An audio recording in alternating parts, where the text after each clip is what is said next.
Back in April of 2013, I went through something that I haven't been able to talk about. I was paid a significant amount of money to stay quiet, in return for signing a 10-year agreement to shut the hell up. Now that the time is up, I've considered my options. I could just let this go and never speak of it again. I won't gain anything from speaking out, and I've got a lot to lose. But then again, this is just an anonymous post online. Words have less meaning that way. West Virginia. It was hotter than usual, without a whiff of wind. I was coming home from a visit to my aunt. She'd broken her leg and couldn't leave her house. I was making my way home, taking the I-64 out of Lewisburg. It started with the radio. It was playing that one Macklemore song I've heard 100 times over. The sound was cutting in and out in a quick staccato, then disappeared completely. I could hear cars honking up front as a line began to form, and there was a sway in the trees, as if greater and greater pressure was being put on them. I could hear wind rushing against the left side of my car, forcing me to pull the other way to compensate. I closed the sunroof as a dust cloud blew past, staining the windshield. Then, a rumble. It sounded like thunder, but from the ground. Like a groaning bellow, growing louder and clearer by the second. As it reached its peak, I could see trees toppling over. A small Kia got pushed off balance and swerved off the road. As the sound died down, the road devolved into chaos. Some were desperately changing lanes, others were stepping on the brakes. I got my door scraped as the car behind me sped past.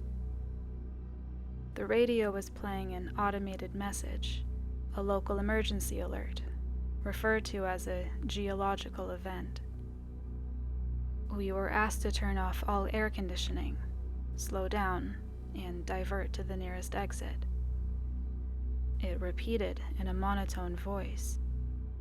Geological event, no air conditioning, slow down, divert to nearest exit. Minutes passed. There was a line forming further down the road. Police officers blocking the lanes in all directions, leaving a highway exit as the only option. Some folks were trying to push past the barricades but were forced back at gunpoint. I could see officers wearing gas masks and riot shields. We were waved in. I followed the exit and got directed to the right. There was an open field that was used as a sort of impromptu parking lot. Cars were being waved in and parked in a way that boxed us in, leaving no room for us to open our doors in either direction unless we got parked at the edge. 4 lines of cars with about 10 to 15 vehicles per line. Surplus vehicles were directed further down the road. The place was packed. I got stuck in the second row, about 6 cars in. Pretty much everyone around me were on their phones. I didn't have anyone to call, but there seemed to be an issue getting a signal through. The radio was still repeating the emergency message. Voices were getting louder. A man 2 cars to my left leaned out of the gap in the door, screaming at the officers to answer his questions. They responded immediately with a warning shot, straight into the air. "Stay in your vehicle," they screamed. "Lock your doors. I'm not telling you again."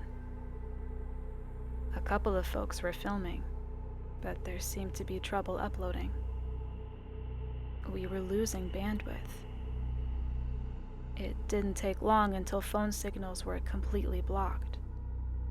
I think a video or two of that officer firing into the air made it online. They were patrolling back and forth. We were told to stay in our vehicles, windows up, doors closed and locked, engines off. I could hear people talking in the other cars. Someone said there'd been a natural gas leak from the geological event, and that combustible engines could spark an explosion. Others were talking about a terrorist attack. There were no answers, and the officers weren't eager to talk. After about an hour, things were getting ugly. People were hungry, thirsty, and restless. One officer stepped up on the front cars, handing out water bottles, crackers, and processed cheese slices. He had to step from one car to another, denting the hoods with his steel-tipped shoes. They were also handing out thick black plastic hygiene bags for people who needed to relieve themselves. Use them, seal them, drop them out the door, then lock up and wait. I'd crawled into the back seat, pulled down my cap, and tried to relax. I'd been playing some games on my phone, but the battery was running low. I wanted to save some, so I settled for having a nap instead. The sweat was stinging my eyes. Not because of how warm it was, but because of how nervous I was. No matter what I did, I felt trapped, and the car felt smaller and smaller. I couldn't get out if I wanted to, and it physically hurt me to think about how little control I had. Is this what claustrophobia feels like? A couple of officers were discussing something by the front line. One of them had a white cotton glove on, which he used to wipe off the hood of one of the front cars. The glove was taken off and put into a bag, which in turn was sealed with a hot air gun. I was getting the impression that our cars had been covered in something, and I wasn't the only one considering it. There were 2 college kids in the car to my left, and they were discussing it too. Anthrax, one of them said. Gotta be. Nah, gold dust, the other chuckled. They don't want to share. You know what? The first groaned. I honest to God hope you're right. You're not, but I hope you are. Fuck you. I joined in the conversation shortly after. I offered another explanation, something combustible, something that might blow up if we started our cars. They were willing to consider this. The car behind me couldn't hear us, but the driver held up a notebook with the text, "If we don't know what, it's gotta be aliens." I couldn't tell if they were serious, but they weren't laughing about it. A man in his 50s and what looked like his daughter. There were a couple of other folks in the other cars. A man in a black shirt, sort of looked like a preacher without a collar. 2 middle-aged women with a kid in the back seat. A fat man blaring Johnny Cash from his stereo. And a couple with a teenage son who couldn't stop drumming on the windows. We'd been stuck for about 2, maybe 2.5 hours, when a truck rolled in. One of those with a large water tank. It was unmarked, looked civilian. As it rolled in, they were calling out on the megaphone. "We'll be hosing your vehicles down," they said. "Keep everything locked and closed. Then, we'll be covering your vehicle with protective plastic while we wait for it to dry. After that, we'll start letting you go in an orderly manner. I repeat." Most of us were relieved. It was only a matter of time now, and it was getting dark. They were getting up on the cars, hosing them down thoroughly. It smelled of chlorine, so maybe they'd mix something into the water. As they came to my car, they stepped up on it and double-checked the sunroof, making sure it was locked and secured. They sprayed the car down, bathing it in chemical stink, the kind that gets stuck to the back of your throat. It took a long time for them to finish, at least an hour or two.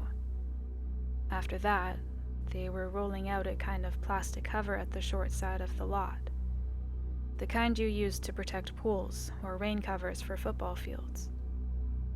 They used 2 squad cars to slowly drape the thing over the entire lot, securing the edges with large rocks. "Please stay calm," they called out to us as the plastic crawled over us. "I know this is uncomfortable, but this is for your own safety. Once the cleaning is done, you will be free to go. Stay inside your vehicle at all times.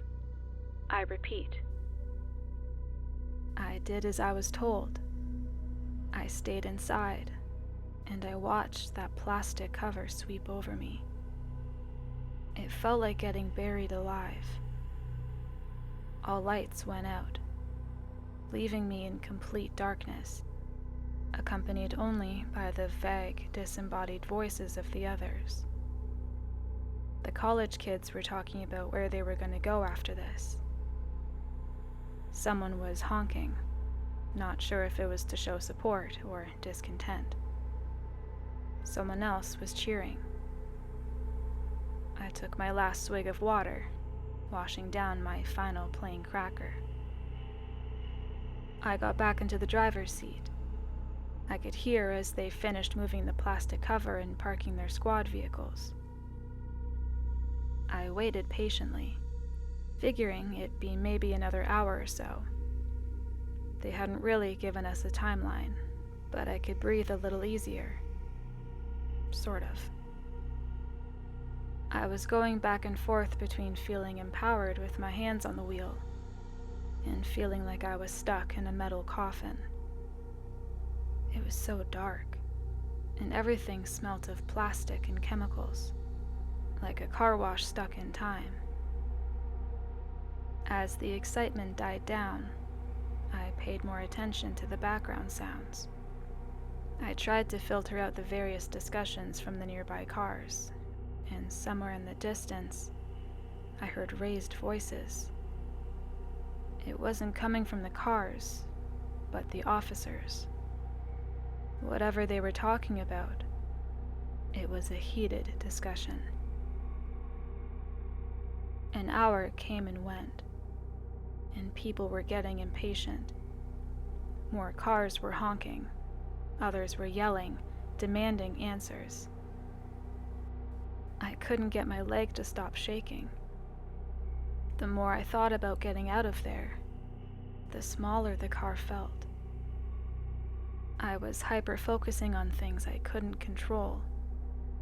I was a little thirsty, and I was out of water. I needed to use the bathroom. I wanted to stretch my legs and go for a walk. I wanted to breathe fresh air and get that awful chemical taste out of my mouth. I heard cars starting, accelerating. The truck was moving, somewhere off to the side. "We need you to stay in your vehicle," a voice screamed over the megaphone. "Do not leave for any reason. Stay in your vehicle." Cars speeding off. Not many, but a couple. Then, quiet. The officers left us there. Everyone was quiet. A couple of folks had opened up their phones, using them as flashlights to look from car to car. Looking out at the sea of vehicles, all of us trapped under that dark cover, I could see a handful of lights cut off by sharp silhouettes. I couldn't make out who was who in the dark. It was all just people. Anonymous. I heard a gasp somewhere in the back. There was a metallic clunk, like when the officers climbed atop our cars to get us our water. There was a careful cheer as some folks figured they were taking off the plastic cover. But that wasn't it. Instead, there were more footsteps. The cheers slowly died down as more and more footsteps pattered across our cars. I stopped counting after a dozen. The silhouettes in the other cars were still. We all held our breaths, waiting for an answer to show itself. What the hell was going on? What was that sound? Somewhere off to my right, I heard a voice. "Who's up there?" It sounded like an older man. I'd seen a pickup truck that way earlier. Almost as a response, the footsteps stopped. There was a faint clicking sound, like someone snapping their tongue against the roof of their mouth. And from further away, a click in response. From somewhere to my left, another couple clicks. Then, a cascade of clicks. Dozens, maybe hundreds. There was an awful metallic noise coming from my right. Then, breaking glass. A scream, cut short, followed by several irregular taps of the car horn. One of the silhouettes in the distance turned into a blur as something passed through the windshield, cutting through the plastic cover. Somewhere in the front row, the roof of a car was cut wide open. Someone was pulled up out of their seat. 2 cars back from where I was, there was more glass breaking. It sounded like a wild animal got in. I could see a weak hint of red spattered against the passenger side windows. I wasn't getting any air. I could feel my heart beating through my chest as my arms started shaking. My hands were cramped around the steering wheel, and I felt sweat dripping down my shoulders. I couldn't control it. I didn't even see what was going on, but these sounds, these screams, they awakened something primal. This was danger, a threat. My body knew long before I did. The college kids in the other car were ducking down. One of them waved a hand at me, as if telling me to get down. I nodded. I scrambled into the back seat. I couldn't see where I was putting my hands or my feet. Everything is different in the dark.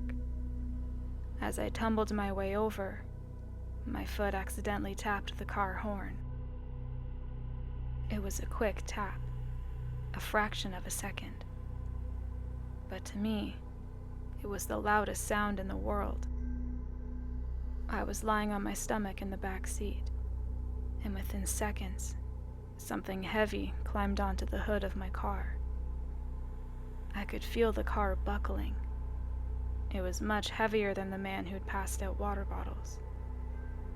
I held my hands in front of my mouth to stop the panting, but I just ended up snorting up sweat instead. My nose stung as I bit my tongue, listening to every metallic groan as whatever was outside moved and shifted. And from behind my car, a click in response. There were no lights being held up anymore. Everyone was cowering, going quiet. I pushed myself up against the door behind the driver's seat, trying to make myself as small as possible. I could hear the frame of the car complain as something slowly moved. When it came to my sunroof, there was a slight crack. That made it stop. Another crack. I silently shook my head, as if trying to ask the car to stop. That thing was going to break. And it did. My legs were showered with glass as a big blob of plastic cover dipped into my car. Something big came tumbling into the front seat, still covered in protective plastic. It twitched and spun around, its clicking turning from a careful question-like noise into a never-ending barrage. It was calling for help, alerting others, and it was cutting its way through the plastic. There were footsteps coming from every direction, some of them leaping from car to car, some of them leaping far enough to skip a car as they hurried. I was going to be swarmed in seconds. I fumbled with my hands, accidentally cutting my thumb on the broken glass. I managed to open the passenger side door, but even at its widest, and even when pressing into the college kid's car, it wasn't enough room to get out. Still, I had to try. I pressed myself into the gap and exhaled as much as I could, flattening my chest. While the thing thrashed around inside my car, I could feel my vision going faint. Black spots popped up at the edge of my vision. My arms were going weak. And yet, by some miracle, I made it through. As my face hit the gravel of the makeshift parking lot, I felt the burn of residual chemicals. I swallowed my instinct to run, instead staying on my stomach, forcing myself to crawl under the car. There were more of them, some climbing on, some off. My chest was pressed to the ground as the weight shifted. I heard breaking glass from the windshield and tearing fabric. Something was stuck up there, and it was furious, like a trapped animal. I could hear the college kids mumbling to one another, trying to stay calm. One assuring the other that all they had to do was stay low, stay quiet, and wait. Then, something slammed into the passenger side door, the one I'd crawled out of. The door was pressed up against the neighboring car, then fell haphazardly to the ground, completely off the hinges. An ink-black, bird-like foot touched the ground right next to me. I've looked it up since. There were 3 toes forward, 1 toe backward, all clawed. Anisodactyl feet, similar to that of many birds of prey, except larger than a human foot, and with smooth, oil-slick skin. It must have been heavy, at least 400 pounds. If the clicking noise came from its mouth, I can approximate that it was somewhere around 6'7" to 6'9", or taller. It could have been hunched over. How it managed to walk in the gap between the vehicles is beyond me, but I suspect it was very thin. It daintily walked from my car to the others, as if scanning for something. I could barely see anything in the dark, but this thing seemed to navigate it perfectly. It didn't bump into anything. There was a tap on the glass of the car behind me, to my right, and someone got startled. A short scream, and the hunt was on. This time was different. It must have caused some kind of chain reaction, as all of a sudden the plastic cover was getting torn up left and right. People were clawing their way out of their cars. I heard someone kicking against their windshield. Another was trying to open their door. I could hear it slamming against the side of the car next to them. And off in the distance, there was gunfire. Just a couple of shots. The college kids in the car next to me slammed their doors open and followed my lead. They rolled onto the ground and under their car. There was a little more light coming in as the cover had been torn above. Their faces were red from tears, and one of them was desperately trying to call for help on his phone. The other grabbed the phone out of his hand. A short scuffle ensued, ending with them putting on a ringtone and sliding the thing as far to the left as they could. Whatever car that phone landed under was demolished. Every window broken. Every passenger gone. I could hear the grinding as his seat was ripped in two and thrown away.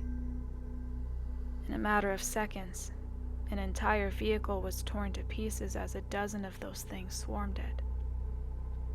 "Shut up," one of the college kids repeated. "Shut up, shut up, shut up." Something reached under my car. It scraped against the sole of my shoe, tearing a hole all the way to my big toe. I hurried forward, scurrying like a lizard. The college kids noticed and followed suit. I don't think they thought about it too much. It was just movement, and they went for it. I made it 2 cars down before I got stuck. There was something dark in the way, and I couldn't get around it without exposing myself. I couldn't see what it was, but it didn't take long for me to figure it out. There was a meaty crunch, as if someone was biting chunks out of a piece of meat. It was struggling to get through the fabric of their clothes, making a snapping noise as threads gave way. A pool of blood rolled under the car, staining the tips of my fingers. It was still warm. One of those things was eating a victim. I hunkered down, trying to remember to breathe. And I stayed there, waiting for a chance. Any chance.